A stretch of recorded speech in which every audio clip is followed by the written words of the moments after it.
Let's talk to the filmmakers behind Red Right Hand, the Nelms brothers, Ian and Eshom Nelms. Hopefully I pronounced that correctly. Ian, Eshom, good to meet you. I'm Chris, and this is Alan. This is Alan over here. Hello. Yes. Hello, Chris. Hello, Alan. Chris, good to see you again, brother. Good to see you. All right. Yeah. Tell us about Red Right Hand. We just talked about it earlier in the show, but tell us what led to both of you making this film. Red Right Hand's like a Southern fried thriller with a little with the script for us had like a beautiful kind of 70s throwback with some of that neo-noir elements that Ian and I really get our juices flowing for. And when we read Jonathan Easley's script, there's a twofold thing happened here, right? So like number one, we had sat down with Orlando after our previous film, Small Town Crime. And we really just hit it off with the guy. We had like a great breakfast and got to know him. We're geeking out about movies, and he was telling us what he wanted to do with some of the stuff he was, aspiring to his performance wise. And so we read Red Right Hand. We're like, man, wouldn't this be tremendously fun to get Orlando in here doing this just Southern badass? And how do you resist when you work with him? How do you resist asking questions about Lord of the Rings? I'm sorry, like we didn't resist. Yeah. Okay, so did you ask him about Lord of the Rings and playing an elf and what that was like? And like I don't know, I'm just curious, just because like I would not be able to resist that, or Pirates of the Caribbean. I mean, he loves it. I mean, he was talking a lot about just when he first got those roles and meeting Peter Jackson and sort of going through the process of just getting the role. And how kind of mind-blowing it was, and just how obviously a very life-changing experience for him that was. He was literally in college throwing pots. He was at an artist college, making pots. And he was like, I had this weird knack for. It was something he was interested in, but he didn't know if he could do it. And he went into this like college for the arts, and he started throwing pots. And he was like, by the end of the year, I'd thrown this pot that they threw up as like an example to all people throwing pots in the school that were like, this is how you do it. He was just like, the fucking talent came out of nowhere. He was just like, all of a sudden I'm throwing pots. He's like, and someone suggested me, hey, you should try acting. I think you really need it. Did he ever say during the production, hey, if Peter Jackson were doing this, he would do this? He shamed us constantly with that. No. I mean, no, he was such a generous guy. We were geeking out with him for sure, man. He's been in such legendary work, right? Like working with Ridley, Peter, Jack. It's just like insane. So tell us, doing an independent film. We have got over 500 people watching live on YouTube right now in the chat. We'll get to questions from the chat in a moment.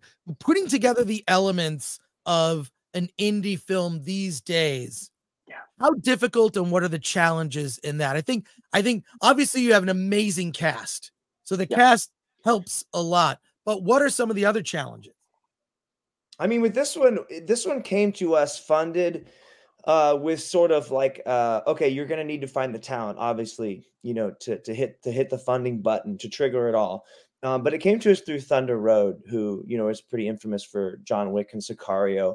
And we were trying to find something to do together with them. They passed us this. We really dug it. So this one was kind of set up, but I can speak a little bit more to we can speak a little bit more to Small Town Crime and Fat Man, mainly because we were there for the ground up,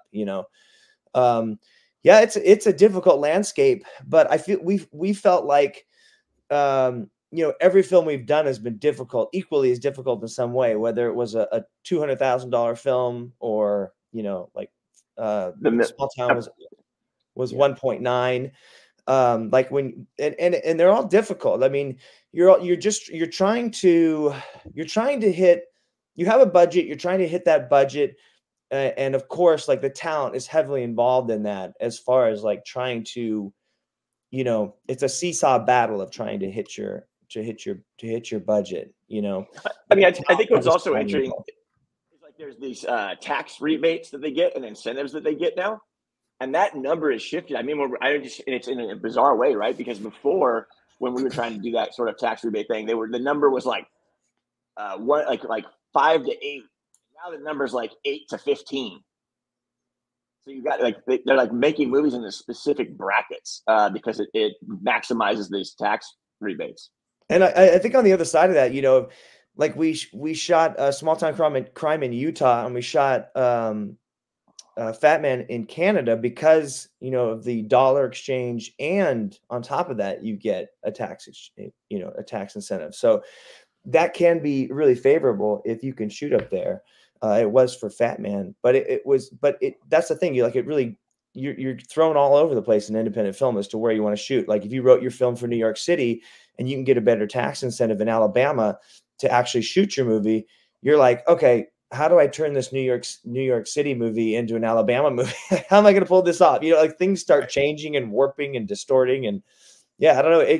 Sometimes it can be a great creative, you know, opening for you, I think, but sometimes it can be a little restrictive. We have, like I said, over 500 people watching us live on YouTube. We have a lot of questions from our chat. Let's pivot to those questions. So get ready. Here we go. From Rumble, we're also live on Rumble. ADellis24 asks, so who on the creative team is the Nick Cave and the Bad Seeds fan? Well, I think we all are, but the title came from the writer, Jonathan Easley. He's a big Milton fan, is where that Red Right Hand title came from. And from my understanding, that's where Nick Cave, you know, got the inspiration for the song as well. So it came from he went back to the OG Milton source on that. Exactly. Yeah. Interesting question here from Akanika says, could you talk about how you support each other? What hats do each of you wear? One of you right now is technically wearing a hat. Eshom's wearing a hat here, but like, so I think in terms of division, hat. right. Yeah. But in terms of like division, like there are a lot of directing teams these days. That's become much more common. So how do you divide those responsibilities? Well, look, over the years, Ian and I have become more and more dysfunctionally codependent in the filmmaking process. I think it's just the nature of it. We lean into each other's strengths, and we also try to fill in and complement each other in the things that we aren't so great in. But I think honestly, for us, it's such a blessing, man. You have another, if you Ian and I are fortunate that we collaborate really well. We just love working together. So like for us to go and hive mind and geek out and get excited about stuff, that's a critical part of the process. Also, if one of us is feeling a little down, needs a kick in the fanny, like they're there for that. It's such a great opportunity to have a collaborator to the truest sense, and it really can help in every respect. Yeah, we love there's in the writing and directing process, like it's so awesome to have somebody there that you trust with your taste, and and obviously he's my brother, so when he doesn't like something or he thinks that I fell short on something, he's not going to be. It's real easy for him to tell me. There's no like beating around the bush. He's like, this stinks. We can do better than this, or like, oh, I really like that. That's awesome. But we do everything together. We storyboard together, even though I may do the drawing. We write together, even though Ian's got the literary degree. So, but it is like we do every single part together, and that includes working with actors, working with the camera teams. Like really, you're just attached at the hip. I have to ask you about Andie MacDowell. It looked like she really relished this role. What was her kind of approach to it, and how excited was she about doing it? She was full send. It was awesome. This is an exciting year for us. I don't think you've ever seen America's Sweetheart quite like this. She's got some talents, that big cat. I think what was really, and I'll own this, because her name came up early on for Big Cat when we were talking about casting. And honestly, I was like, man, we've never seen her do this before. I just think the chances of her doing it so outside the box for her. I think we're going to be spinning our wheels with a submission here and just waiting for a no. And lo and behold, out of left field, because this is what happens, right? You put a script's floating around town. Her agent calls us and he's like, hey, Andie's interested. Do you guys want to meet with her? And we're like, abso-freaking-lutely. Like, when are you kidding? And so he's like, okay, well, she wants to put a little Zoom together with you boys. And we're like, great, let's do it. And we hop on there. She's got a little of the Big Cat air to her, right? Like it's all framed by design. It's so brilliant, right? She's wearing like leather pants. She's got a little edge to her. And you could just feel the cat on her. And then Ian, you want to like that one part with her? Yeah, she was like, I know you've never seen me do this, but I have this in me. Just ask my kids, which we thought was hilarious. Wow. Let's see more comments here. Susanna Ala Richard says Red Right Hand is already on the watch list. Thank you. From Rumble, $8.24. Do you guys have any special memories of working with the late legend Robert Forster on Small Town Crime? I have a lot of amazing stories from that guy. He was such a good guy. Let me just try to think of something that's PC enough to tell on here. Well, yeah, no, first of all, I met him at a film festival. He was being honored at the Sonoma Valley Film Festival where I was the festival director. He gave me, and I still have it to this day, a letter opener. Yes, the letter opener. Did you get the letter opener? We did. Oh my God! So we heard we're in a very special club though, and we were very excited. Apparently, yeah, he gives those to on movie sets. He gives those to when he's making films, he gives those as gifts, and then he gives it to friends and obviously I got collaborators like yourself, Chris. Yeah, no, it was weird. I treasure it. I have it to this day. I'm gonna dig it up. Before the end of the show. I thought maybe I had it sitting around me, but I think it's at my other desk. Yeah. But I felt so honored, and that's kind of I don't know. He was a total gentleman and so cool at the festival. I mean, everyone was just all over him, and just to receive that as a gift was amazing. But I suspected I may have not been the only one. I think we're in a club, man. We are in a club. He was fantastic. I guess one of the great stories about him is just how, like you said, what a gentleman he was. Even approaching us about something like, it was really cold when we were shooting that last shootout in Small Town Crime, and we had him in this like long sleeve, like I don't know, it was just a long sleeve shirt, and then he was like, boys, right, but he was like, boys, can we work on the gear for my character a little bit? Can we give him like a jacket, that I would like a tactical jacket that, something like he wanted something thicker that he could actually wear that he wasn't going to be cold. He's like, cause I'm just going to be honest. Like if I get cold, I'm going to have to go in. Like he's right. Yeah. And honestly, he was like looking out for us, right? He was like, I want to be able to shoot all night with you guys. And we did, he was amazing. I just remember like going and just like little things, man, like just going and having oatmeal with him in the morning. Yeah. Like after we were done shooting, and he would just like, hey boys, you want to grab breakfast? And we just go have oatmeal and talk about movies. And he was just such a gentleman, such a great collaborator. I remember he'd be like telling us about that story with the director. He's all, it's what happens in the frame. Nothing else matters. He was just so amazing. More questions here. Question for Eshom. When you illustrated comic books, did you work for the big two, or did you work with an independent company, or made your own from Razorburn? So no. So they were very scrappy independent comic books. I never made it as a commercial artist. I did work for many, many years as a storyboard artist in Los Angeles. So I did tons of commercials, Super Bowl commercials, things like that. One of the funnest things that he would do, that he does and would do, especially early on, is he would make scenes in our scripts into comic books. And so we would go into some of these meetings, sometimes full color, sometimes with that sort of gray, whatever Esh kind of felt like, or kind of a sepia look to them. Just the marker tones, yeah. And then there was one movie that we did a pitch for where we made animatics out of his comic book. So I figured, what was the program I learned, Esh? Motion. You learned motion. Motion. Esh was like, I'm going to be drawing these damn things. You better learn how to do this motion program, because I can't be doing both. It's going to take us forever. It's going to take us forever. So I learned motion. And yeah, it was very simple. Like, he would draw the character, and then he would draw like an arm that would move, and we could move it around as it was like reaching for something. It was cool. It was super simple, but cool. But we were able to cut these animatics together out of there that were a minute, 2 minutes long. And those were super effective when we're going into meetings. Wow. From Rumble, $8.24. What is the intimidation level of working with Mel Gibson? And is there any temptation to ask him for directorial advice? Again, we constantly picked his brain the entire time we were working with him. He would regale us with stories from Braveheart and tell us all these tricks he was using. I remember at one point he was like, yeah, in Braveheart, like we double printed a frame And we're like, double printing? He's like, yeah, you know, like we just wanted it to hold for a little bit longer for some maximum impact. So we added a frame. So like, you know, you see an image for a little bit longer, and we're like, amazing. And we were like double printing frames in Fat Man, you know, like just using so.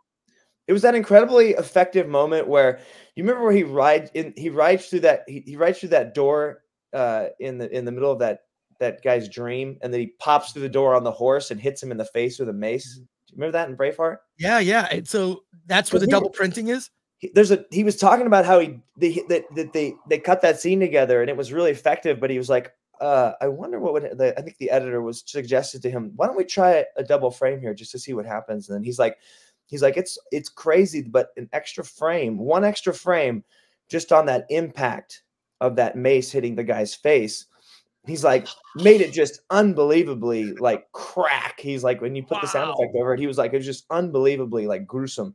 He's like, so I was like, yep, we're keeping that in. and I think as far as like the intimidation factor with Mel, I think before we met Mel, that was like at a 14 out of 10. We were like, oh my God, like, how is this good? Like, they were like, hey, you know, remember we went out for Batman, and they're like, okay, you've got 45 minutes to pitch Mel at a coffee shop. Don't waste his time. And then we were in there, like, Ian and I are like, okay, we're like brushing up, we're stretching before we go in there, you know, and we get in there and there's Mel in his shorts and a protein shake. And we ended up talking to him for like 4 hours, and like just about Fat Man, about life, about the movies, just about everything that he's doing.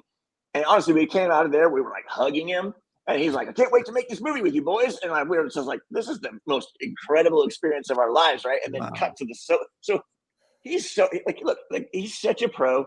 He's been on both sides of the camera. He understands what directors need, right, from their actors. He understands, you know, he understands what he wants to do. I know there's another instance there was a scene we were shooting with him in so many things. I mean, gosh, we could talk endlessly about this. Yeah, I just like, man, I can talk about that. But we were shooting a scene with he and Marianne in Fat Man, and he was like, hey, I don't quite understand, like, when I walk out the door, like what this line emphasis is. And we went over it a couple times, and he was like, He was like, what's the button on the scene? What's the button on the scene? How do we get out? What's the emphasis on the button on the scene? And so we're like, and he goes, let me look through the eyepiece. And we framed up the shot, right? And we're like, well, it comes out here, you say it here, and you like walk out the door, and he goes, let me see the shot. And he goes up there and he looks at the monitor and he's like, and he goes, okay, record me doing it real quick. So we record like a little dry run, and he goes back and he watches it and he goes, the shot makes the scene. I got it. Let's go. And like he's like, the shot does it. And I was like, yeah. Oh like, my so it was because he ended in a close up. Just in the movie, he's talking to his wife. He turns around and he walks and he's super close up in the frame. She's in the background behind him. He says the last line. And then he walks out and he's like, oh, the way that it's staged, the way you blocked it out. He's all, that last button where I'm close up, that does it. That's it. That's the button. We're all, yeah. I have to know this. Okay. I was gonna say, I have to know the discussion when you say, hey, you're playing Santa. Right. Look, I mean, obviously he read the script, so he knew what we wanted him to play. I think the biggest thing was the tone. Right? And that was really like, oh man, is he going to get the tone? And I think you got this one. Yeah, there was this amazing moment where we're like, he's like, all right, let's talk about the script. And we're like, all right, great. He's like, there's this one scene that I think really personifies the film. We're like, which one? He's like, it's that moment when I'm standing over on the balcony and I'm looking down at the elves and I have to tell them that we have to do a military contract to survive the rest of the year. And we're like, yeah.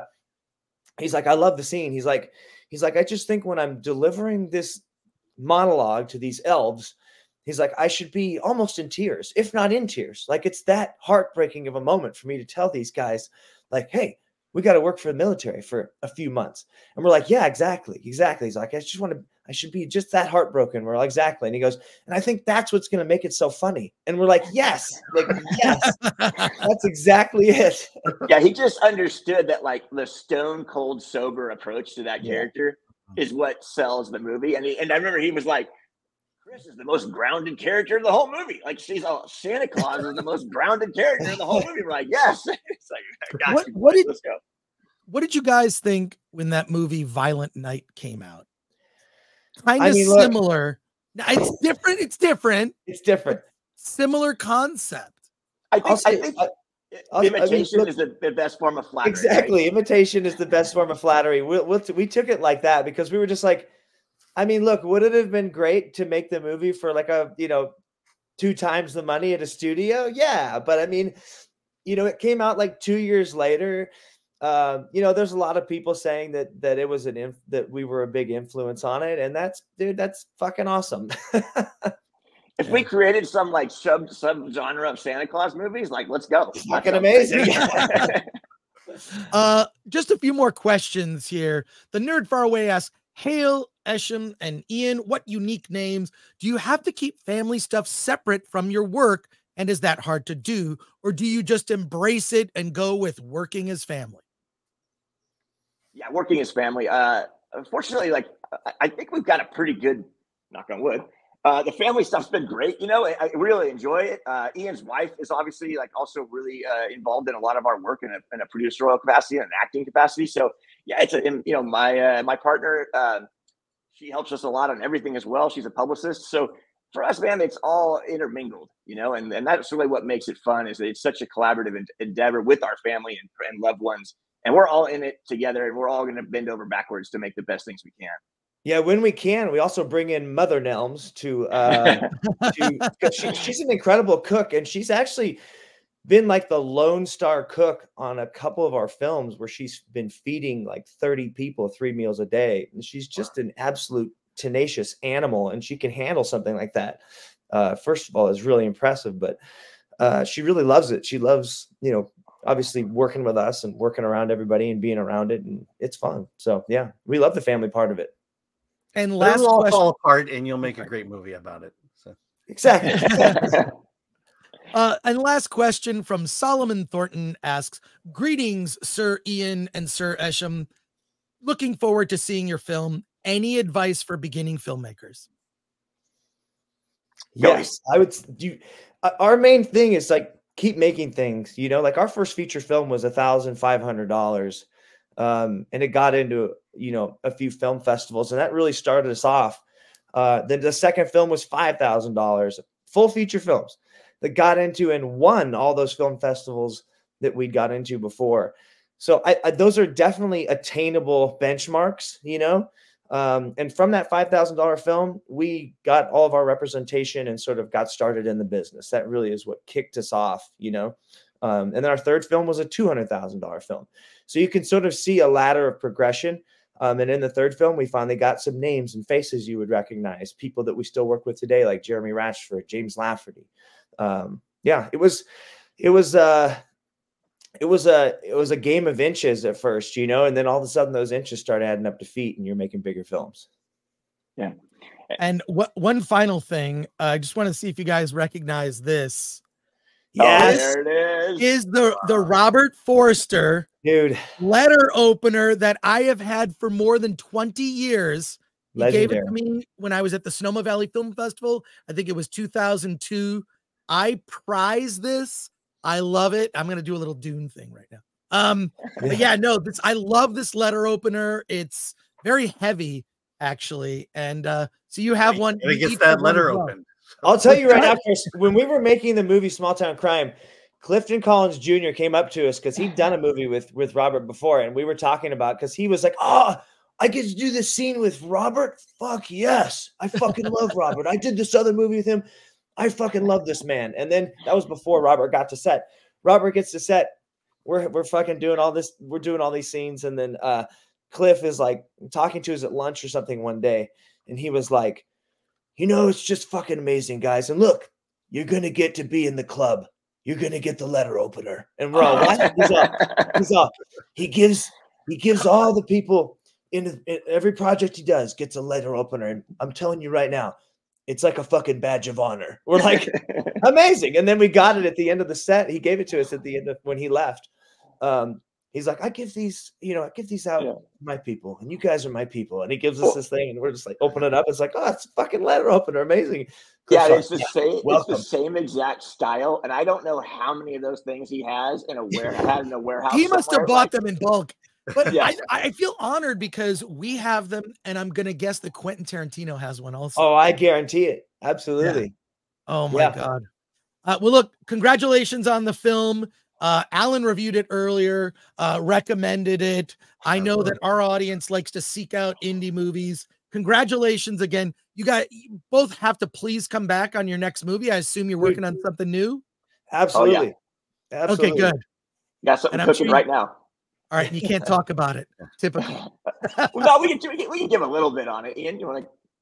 Yeah, it's called Minutemen. It's a script Eshom and I wrote. It's very much in the vein of small town crime, but yeah, I don't want to get too far into it because I'd rather you all just watch it in a year, hopefully in a year, and we're back chatting about it. Awesome. Well, you are always welcome back. Thank you so much for joining us on Film Threat. Congrats on the movie. Everybody check it out. It's in theaters, right? It's in theaters in limited. We're in 50 theaters nationwide. Check your bookings. But it's also out on TVOD, basically, at all your usual suspects to rent or purchase. I will say, watching it with a crowd last night. Oh man, really so much fun for the reactions. Yeah, the reactions were fun. Great. All right, congratulations. Have a great weekend. Take care. See ya. Thank Later. You, you guys. Thank you. All right.